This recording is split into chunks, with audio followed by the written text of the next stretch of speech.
Welcome to Helping Organizations Thrive. I have the great pleasure today of having Kon Apostolopoulos today, and so that's fantastic. Welcome, Kon. Thank you, Julian, for having me. No, and I just want to introduce to my audience who are listening right now to a little bit about you, but we'll go into that more in detail. Is that you are a performance and change expert.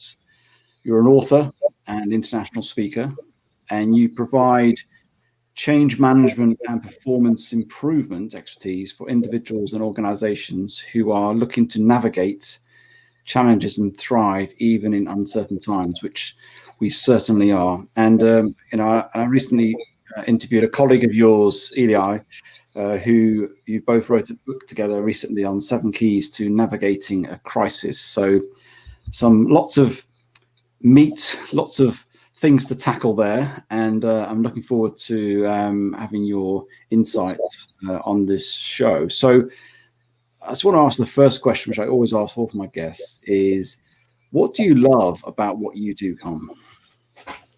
Well, that's a great question. Thank you for starting off so meaningfully. I embrace a quote that I heard a long time ago that says, "The 2 most important days in your life are the day you come into this world and the day you realize why." Wow. I've been very, very fortunate. Looking back on my career and connecting the dots that way, I realized that the purpose, my why I'm here, is to be able to share, to teach, to coach, to help people succeed, help them reach their goals. And that's been my driving force as I look back on my career, on my life. I love to serve, I love to help, and I love to see the light bulb go on in people's eyes as they make the realizations that they need to make and get on with their journey from that perspective. I'm a lifelong learner, so it makes sense that I'm in a sphere where I can provide information and coach and teach and help people learn. Wow, that's really profound and really powerful. And knowing your why is, I talk about it as well, is fundamental. And knowing our mission, our purpose, however you want to term it, it gets through all those difficulties, those challenges we have. And like yourself, I'm very much into that wonderful place where I have that privilege of coaching individuals who then get those aha moments or get those moments where they create transformation for themselves. It's an honor and a privilege, and I'm really with you on that. And I think when we'll come on to it about resilience, knowing your why is also an important aspect of being resilient, I believe anyway, in terms of navigating through. And I've just been reflecting in the last few weeks about how, certainly in the UK, we've been having 6-7 months worth of various tight lockdowns to various other lockdowns that are in more regional based, and I'm sensing people's weariness and lacking energy to keep going in this massively uncertain time. And almost a sense of fatigue is sort of set in. And I just wondered, just to get from your perspective, how we help leaders, organizations to help them in this sort of change fatigue, I guess, or pandemic fatigue. I just wonder what your thoughts will be on that. Well, let's kind of take a step back for a minute and kind of look at this from a human nature perspective and how we're set up. Our capacity to manage change and handle a lot of these different ups and downs that we have in our life. Imagine it's kind of like a sponge inside us. And as things happen in our life, as we encounter different difficulties, challenges, changes, or crises, because at the end of the day, we always have those, whether it's a global pandemic or a personal loss or a job or a loved one or something like that, we're always dealing with something in our lives. And most of us have the capacity as we mature to deal with some of those things. But what happens with that sponge is that when you pour water on it, what happens? That sponge starts getting filled up. It gets saturated. You keep pouring water on it, or God forbid you dump several buckets of it, like what we're dealing with right now. That sponge can no longer hold anything in it. It has very little ability to do what it's supposed to do and absorb and allow us to keep going. Well, when you couple that with the situation that we're dealing with right now with transitions have a beginning, a middle, and an ending. But what people don't realize is that major transitions like this start with the ending. It's the ending of the way things were. Our old normal is gone. We have been ripped away from that. And what people don't realize is that much of what we're feeling with are the stages of grief. I was going to say, it's like grief, isn't it? Yeah, it is. I mean, if you think about it, we experienced denial. No, this isn't happening to me. It's not real. We were out in the streets protesting. Why are you asking me to have a mask? Or why are you putting these restrictions on me? We were out there criticizing everything. We started negotiating and bargaining, going to the point, well, what if I wear my mask here but not here? What if I stay home for this, but I go out to the supermarket for that? And then we got to the point where we felt powerless and we started feeling depressed. I mean, when you look at that, the UN is reporting right now that essentially over a billion people across the globe are experiencing mental health issues, stress, anxiety, depression, all of those things that are impacting them because of these compounding crises, because of what's happening. I mean, these are people that didn't have problems before, so to speak, or nothing to report. So these are new cases, new issues. Well, once we get to the point of acceptance that our old normal is no longer here, then we are in this transition period, if you will, this middle stage, where it's almost like free falling. It's almost like you're in limbo. You're neither here, but you're not there. In a typical crisis situation, if it's a natural disaster, for example, well, if something happens, if there's a storm, there's a catastrophe, it happens, and then as tragic as it is, you start rebuilding. And then you're in the process of rebuilding. So you've already started the new beginning, but now we haven't even finished this process right now. So we are suffering from trauma, from PTSD, but we're not allowed to leave that same environment that's causing it. So now it's compounding, even for those of us that consider ourselves fairly resilient to this situation. We're in this limbo land. So the counter to that is embracing that, is understanding that, you know what, I don't have all the answers, and that's okay. Embracing the fact that this situation is what we're all dealing with, accepting some amount of risk. If you're going to be a little adventurous right now with a new venture, with a new idea, something you've always wanted to do, now is the time to do it. Now is the time to use that opportunity to say, you know what, hey, nobody's perfect right now. I can go out and I can try something. Do you think there's comfort in the fact that actually we're all in it together, because we are? Yeah. Because it's obviously it's a global thing, and by actually reframing it in your head, and I've done that same, where we're all in this, we're all experiencing it, and it weirdly gives you some sort of sense of comfort, bizarrely, which is helpful. Because that's exactly what it is. If you look around, nobody's in a great shape right now. We're all operating in a situation where we have varying degrees of discomfort right now, all the way up to really having problems that require specialized attention. But for the vast majority of us, if we can embrace this a little bit, almost like, think about it this way. When I was young in Greece, where I was originally from, we used to go to the beach, or we used to go somewhere where we might be jumping off a rock into the water. And for that split second of time when you were in the air, as a child, you thought you were flying. You were a superhero. Yeah. Now, I don't want to trivialize what we're going through, but if we can tap into that same sort of sense inside us, that rather than falling, we're flying, and we have an opportunity to kind of launch certain things, perhaps we can shift our mindset enough, ask a different question, where we can look at this as an opportunity. Quite honestly, I don't miss the 2-hour commutes. I don't miss having to get on a plane every so often and being away from my family. There are things that I like. And if we look at this time of ambiguity, which is very difficult for us humans, and really put it in perspective and say, yes, things are changing, but not everything has changed. If I put it in perspective and say, okay, what's still the same? You ask me a question.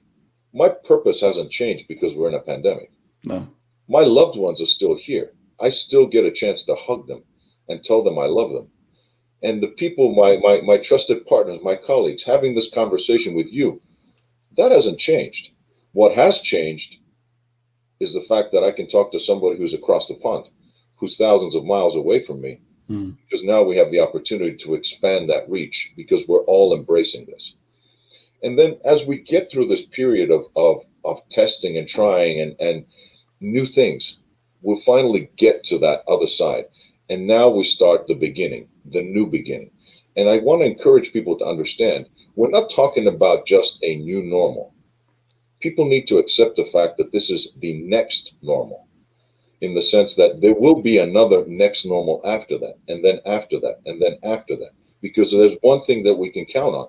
Things will not remain the same indefinitely. No.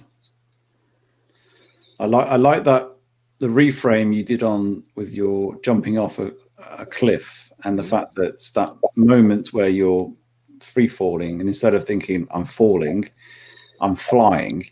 And it's interesting because, you know, we all experience anxiety and excitement, and they're the same emotion effectively in your brain. And often, you know, I talk to my clients where they get really nervous about, you know, presenting in front of people or something. And I said, rather than thinking of it as those nerves, just think of excitement. Think that, so you're just reframing it and say you're excited to be in front of people. That's why you're getting all those feelings, and it creates that different mindset and reframe, which enables you then to think more positively about it and to overcome it. And so, yes, so now, yes, not the new normal, it's the next normal. And that's creating an expectation of just, let's keep going at this, and not settling and not thinking, oh, we've arrived again and let's sit down and then just carry on as normal. No, it's just going to keep going until the next one. Look at this as an opportunity to build a skill set.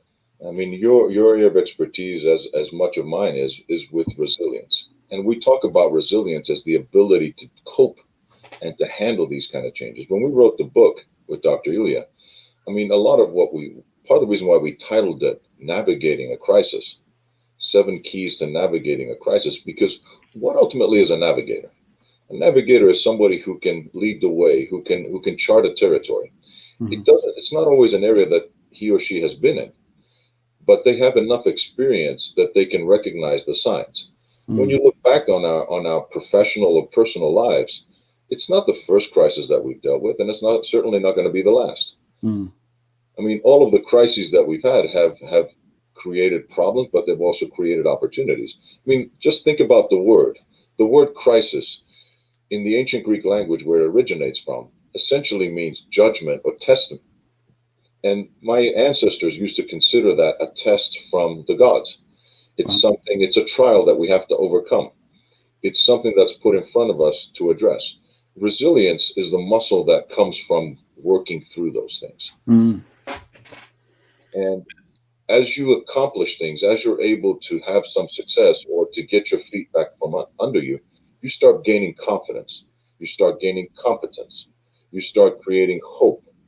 And that's what's missing right now, to go back to your question about why is the pandemic fatigue so predominant right now, is because people don't have hope. It's hard to run a race. I mean, you run races a lot from what I understand, and you've been both a sprinter and you've been both a long distance runner. If somebody keeps moving the finish line on you and you just are told to keep running, how does that feel? pretty demoralizing, I tell you. Correct. So that's part of what we're facing right now. The ending that we anticipate, that we expect, is not obvious to us. No. So rather than expecting somebody to tell us that tomorrow it's going to end, grasp onto what we can control, which is the now, that transition period. Turn the free fall into a flying exercise right now. Wow. And look at that as an opportunity to say, what can I do during this time? What can I do in my day? I mean, the pandemic fatigue is real. Let's face that. I mean, that's not a question. It's very real. But what can I control within my day? I can control and set certain boundaries about when I start and when I end my day, for the most part. I can control my attitude towards how I tackle those things. I can say, you know what? I'm feeling right now that I need to get outside a little bit and get some fresh air. I'm going to take my dogs and go for a walk. I may embrace my spouse, my daughter, and say, come on, let's go together. Let's go for a little walk. Let's get some fresh air. I can control certain things about my day. Setting healthy boundaries is a key part of this.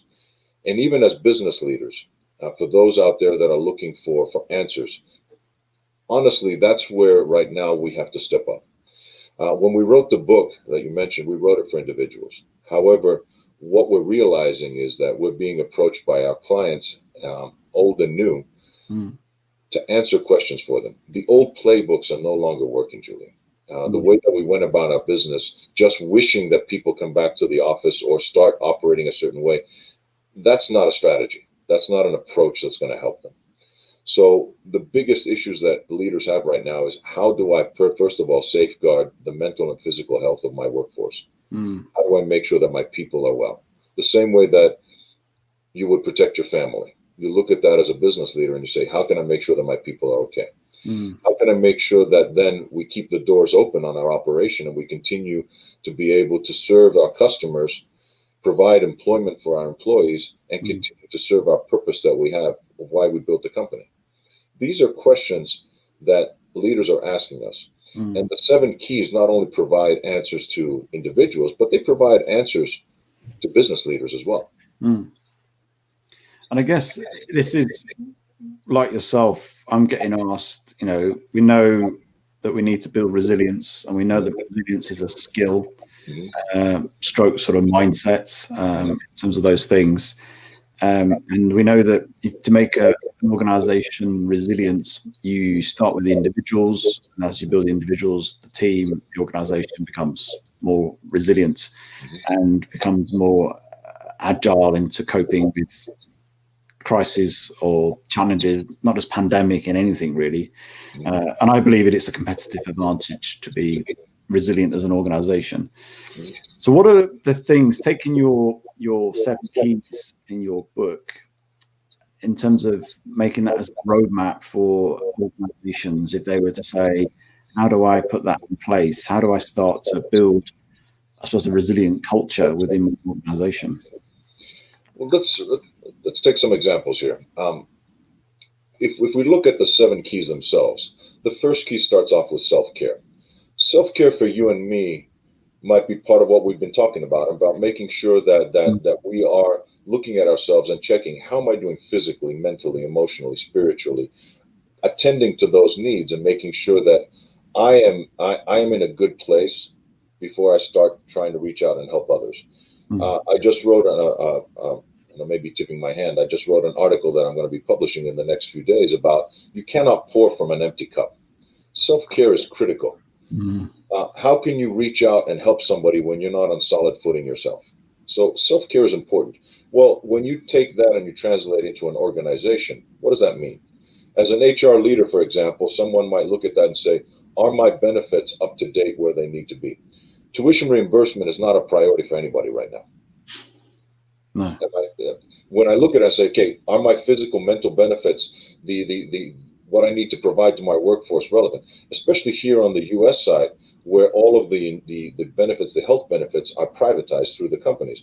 With you with the NHS, it might be a little bit different in the UK, but still, can I make sure that my people have what they need to physically and mentally be in a good place? As I start bringing people back into the same workspace, this is not the same workplace that they left 6 months ago. It's changed. So re-onboarding, re-engaging, retraining people in this new workplace. Are there new restrictions, new things that they need to take into consideration? These are all things that business leaders need to look at from a self-care perspective and prepare to bring their workforce in place. If you decided that you have a dispersed workforce, how are you taking care of that workforce? How are you making sure that they are catered to, they have what they need to do a successful job? And how are we restructuring that? The second key is awareness, for example. Awareness to me might be quieting myself and going through a mindful exercise to be able to understand what's happening inside me. For an organization, that means asking questions, whether that's through surveys to your team, or as Dr. Ilya would probably put it, shutting that proverbial door, even when it's a virtual one, just the two of us, and saying, hey, Julian, how are you really doing? Yeah. And really checking in with your people. We don't have that opportunity anymore. So that awareness is not just an individual awareness, it's an awareness of your people, correct, what they're thinking, feeling, where are they, what's their state of mind at the moment, how's their family. Is that genuine, I suppose, empathetic leadership where you're concerned genuinely about them, isn't it? And take that point, and I'm going to digress for a second and kind of introduce a concept that I came across a few months ago. And it's the concept of the leadership paradox. So as we're coaching and educating executives right now, we're asking them to embrace a mindset. It's almost like a Janusian mindset, like from the god Janus, with looking two different ways essentially, and embracing what seems like opposites on the surface. You talked about empathy. As a leader, I have to have the empathy of what my workforce is going through, what you're going through, because not only are you a father, not only are you a member of my team, but you might be teacher, you might be caretaker, you might be a bunch of other things. You might be short order cook, making food for the family. And I have to have an empathy for that and understanding that you may or may not have a dedicated workspace in your house, where you may have to be putting your laptop next to your school-age child, and as they're going through their homework, you have to do your work. I have to be understanding of that's the reality that you're living in right now. So having empathy, but at the same time, I also have to provide tough love and boundaries. Because for you, if you don't have kids, what we realize is that a lot of people that didn't have those other quote unquote distractions were ending up working 18 hours a day in order to cope and keep sane. Yes. Because they couldn't go out and to the pub and have a beer with their friends. They couldn't go to a movie theater. So now they're trying to cope by working long hours. Well, that'll lead to burnout very, very quickly. So now, empathy on one hand, tough love on the other. These are seemingly contradicting things, but they're not. I mean, so awareness of those things is critical. I need to be able to understand that. I'll give you another example. Think about the fact that you and I, like I said, are accessing technology that's available to us now that wasn't. 20 years ago, when I worked for a project that was dealing with outsourcing, people from a call center out into their homes, the two critical factors, one was technology, the other was trust. Now we have the technology, and business leaders were forced to trust their workforce because they sent them all home because they didn't have a choice. Yeah. And what they realize now is they can do it. So high tech is available, but we also need high touch. We also need those moments, because you and I are not going to cross paths in the break room today.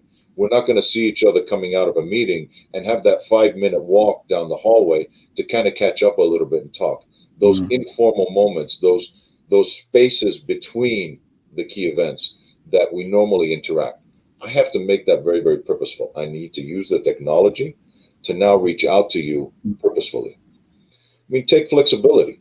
You look at flexibility and you say, okay, to a person, that means one thing. I remember that Dr. Ilya shared the story of the oak tree and the palm tree with you. But it's a Darwinian concept that basically says it's not the strong that are going to survive right now. It's the flexible, it's the adaptable. And that's always been the case. So organizations that hold on to their old way of doing things because that's the way they've always done them are going to have a very hard time right now.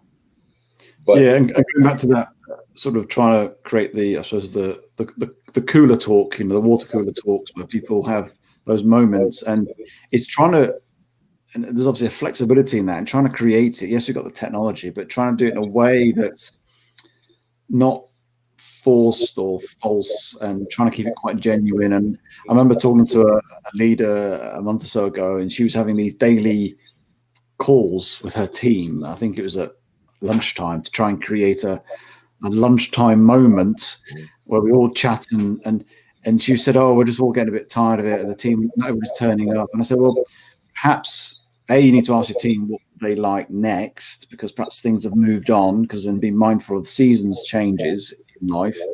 And actually perhaps it became a little bit of a chore,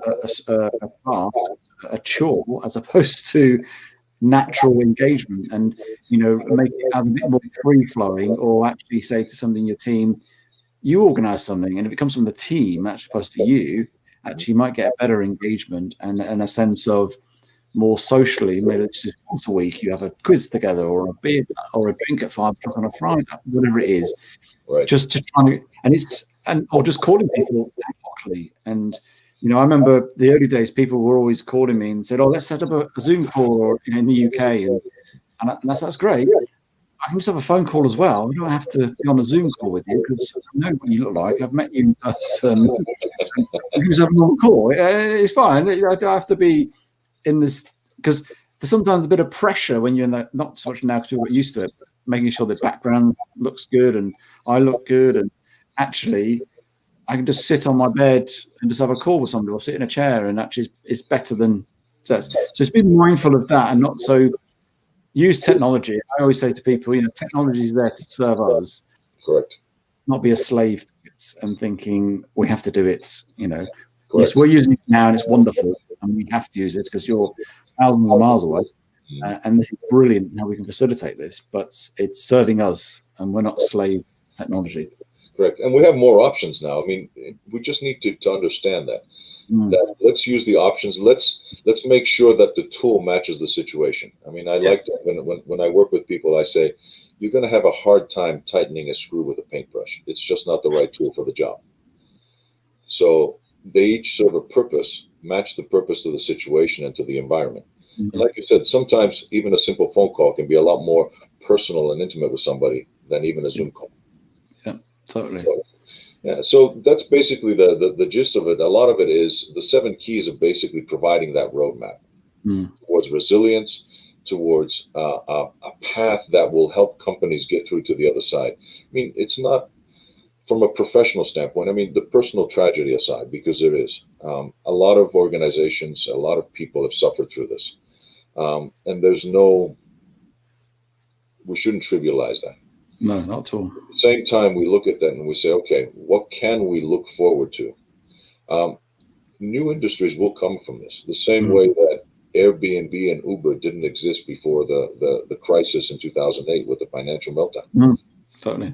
You look at it and say every situation has a number of different things that come from it. Some of it is tragedy, but even from tragedy, a lot of times we can see positive things coming from it. Well, you said it before, where it's the time and the moment to have a go, because not that you use pandemic as an excuse, but if it fails, it fails. It doesn't matter. And anyway, failure in the context, in my mindset, is just feedback in terms of how you carry on going forward. Actually, so you just need to change it. And so, I think it's in an organizational context. It's time to innovate. It's time to try different things with your clients, with your customers, with your teams, and just have a go. And it's the moment really to put your hand up and think, well, let's have a go at this.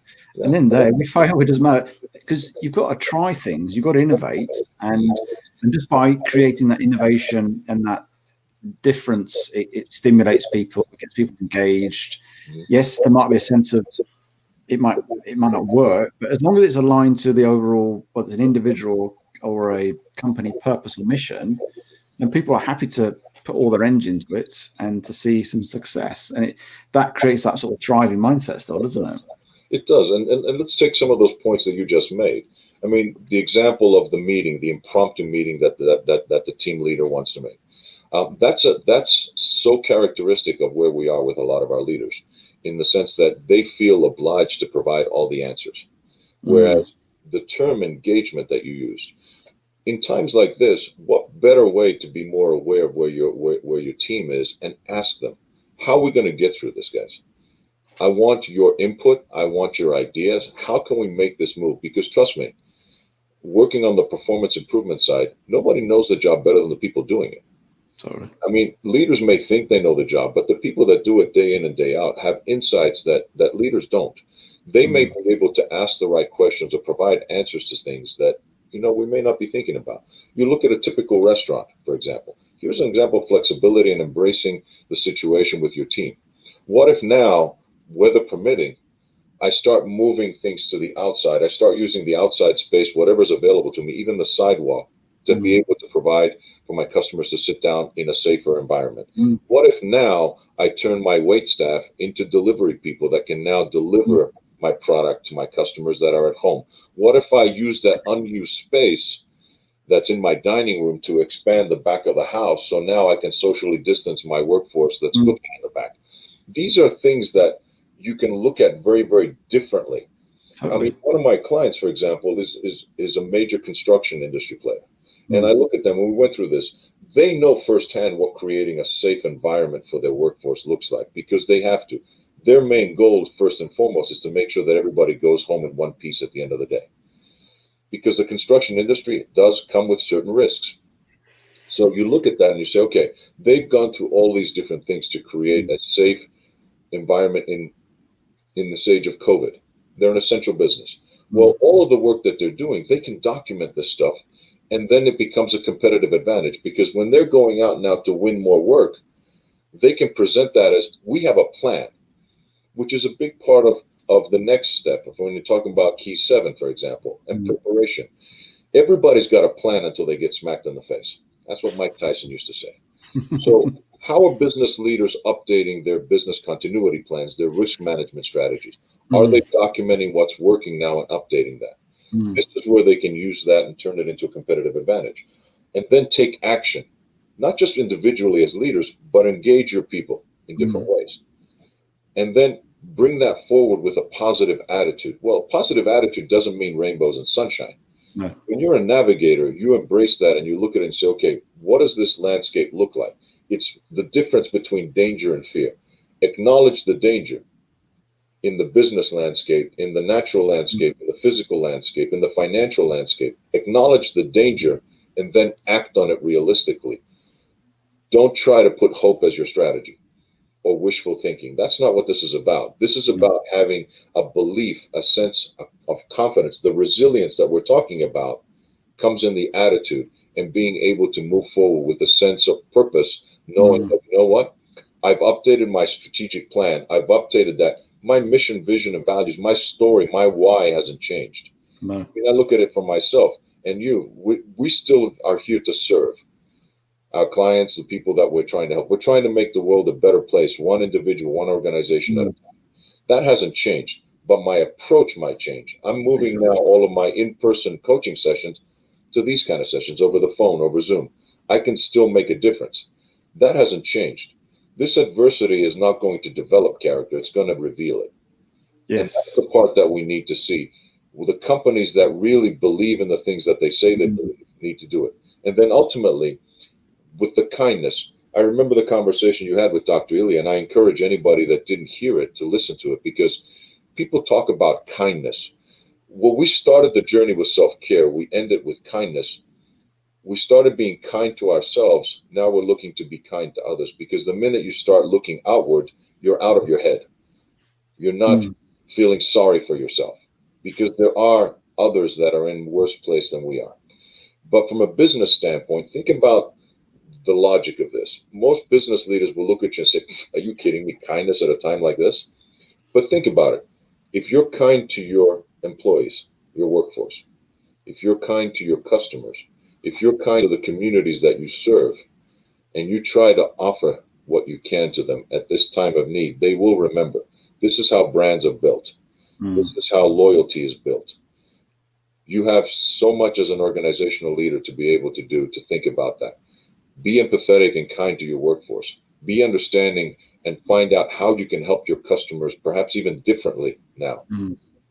And then look to your community to say, are there things that we can do to support our community? Because no organization operates in a vacuum. We all reside somewhere. Yeah. You might.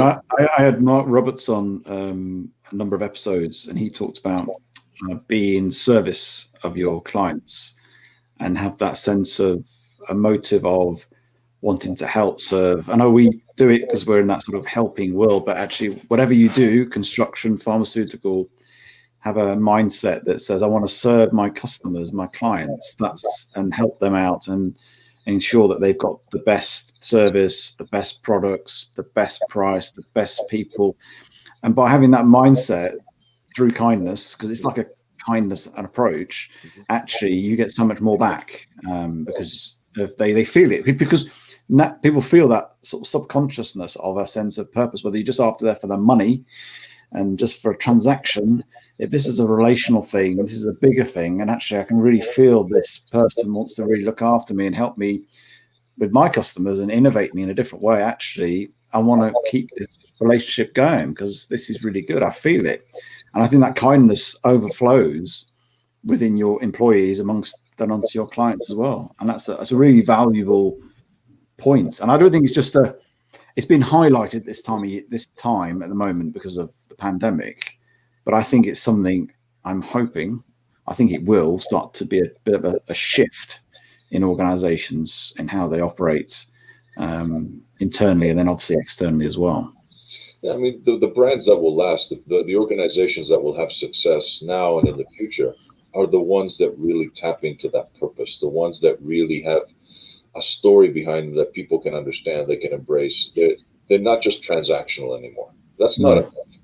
I mean, you can perform acts of kindness in all these directions as a business leader because it's the right thing to do, and because at the end of the day, it makes good business sense. Totally. Yeah, and that I think is a big part of that. But embrace that, embrace the path. I mean, the answers are there if people are willing to see them. The ability to think with a growth mindset should be something that all leaders need to embrace right now, and really be able to compile those thoughts. I mean, yes, trim the fat. We all agree with that. You need to look at costs and cut right now because things are changing. But don't cut so deep that you're cutting into muscle, into your ability to execute your strategy. I'm encouraging my clients right now to go out and look for talent, because there's plenty of talent that got released, that got thrown out.